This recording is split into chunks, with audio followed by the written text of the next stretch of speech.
Okay, students, we're going to talk about Pythagorean triples. They come from the Pythagorean theorem, of course. What it means to be a triple, is that it means that all three sides of the of the sides of a right triangle are whole numbers. So remember, a right triangle, A, B, C, remember lowercase letters, and then the capital, and it's always across. So it's little c, then capital C is across from it. Little a is there, so capital A must be there across from it. Little b is there, so capital B must be across from it. The name of the side gets the name of the angle that's across from it, because this side was created from the opposite angle. Okay, so that means A, B, and C would all be whole numbers, or I should say natural numbers. Natural numbers, also called counting numbers. Natural numbers equals counting numbers, which means the numbers you started counting with when you're in kindergarten or less. Okay, so what are those? 1, 2, 3, etc. So no fractions, decimals, etc. All sides are natural numbers. So there's an informatic Pythagorean triples, but I'm going to tell you the top 5, and I want you to have these memorized. 3, 4, 5, 5, 12, 13, 7, 24, 25, 8, 15, 17, and 9, 40, 41. Like I said, there's a lot more of them. This is just the basic 5, the most used in math textbooks, in their multiples, which I'll explain in multiple in just a second. Also on the SATs, they used to use a lot more in the SATs when there's a lot more geometry involved, but you'll still probably see 1 or 2 that could be used. And the point of this, if you haven't memorized, it stops you from having to use a calculator and do Pythagorean theorem. Okay, and then perhaps messing up, playing the calculator, etc. But it still is going to take you more time.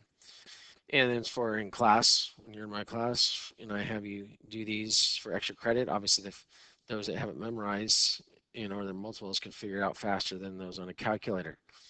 Okay, so what's a multiple? Well, what's the key word in multiple? Multiply. So a multiple means I take one of these and multiply it by a natural number, such as 2. So I double each of these, it becomes 6, 8, 10. So there's another Pythagorean triple. That's a multiple of the 3, 4, 5. Let's say I triple this one. That'd be 15, 36, 39. That's a multiple of the 5, 12, 13. Let's say I take this one and multiply by 4. I get 28, 96, 100. I can multiply by any natural number. And so I can just come up with an infinite amount of these just from multiples. So when I say name 4 or 5 distinct Pythagorean triples, you have to give me from this list only. No multiples. I only want from this list when I offer it for extra credit on quizzes and tests. Let's say I take this one and multiply by 6. I get 48, 90, and 102. 102. Let's say I multiply this one by 10. I get 90, 400, 410. All these are multiples of another one. It doesn't matter what I multiply by, they are multiples. So in the order, A or B doesn't matter, but C is the last one, the hypotenuse. So the last number, obviously the hypotenuse we know has to be the longest side.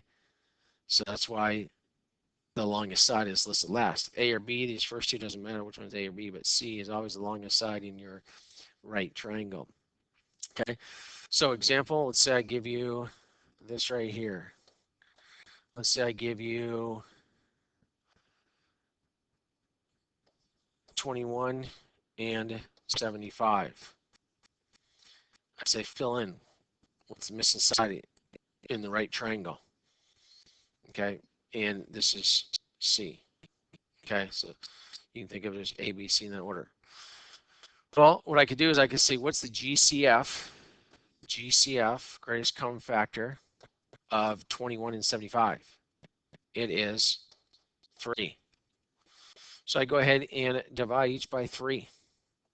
I divide each by 3, I get 7 and 25. So then I should recognize this is 7, 24, 25. So this is 24. Well, how do I get back up to here? I multiply by 3. So I multiply this by 3, and I get 72. Multiply that by 3, I get back up to 75. So the answer is 72. Okay.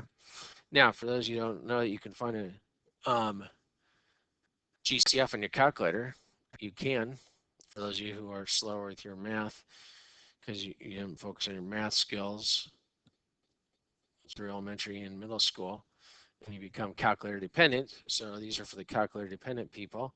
I can go to math, go to numbers, go down to number 9, GCD, greatest common denominator. Okay, it's the same thing. And I picked in that 21, 75. Those are the two numbers that I was finally finding the GCF for. And you see it right there as 3. So for those of you who struggled in Algebra 1, when you're doing your factoring out and you didn't know GCF between numbers, this is a way you can do it in your calculator now. Now you know. Okay, I don't normally show that in Algebra 1 because I want them to go figure out, because they've worked on GCF since elementary school. And they just gave you 2 numbers. What's the GCF of these 2 numbers? And all through middle school as well. Okay, so there's an example of using your Pythagorean triples, in this case a multiple, to find it from the parent function. This is called the parent ones. This is the ground level ones, and then these are multiples of those parent ones right there. Okay, that'll do it. We'll go ahead and do one more. Let's say I give you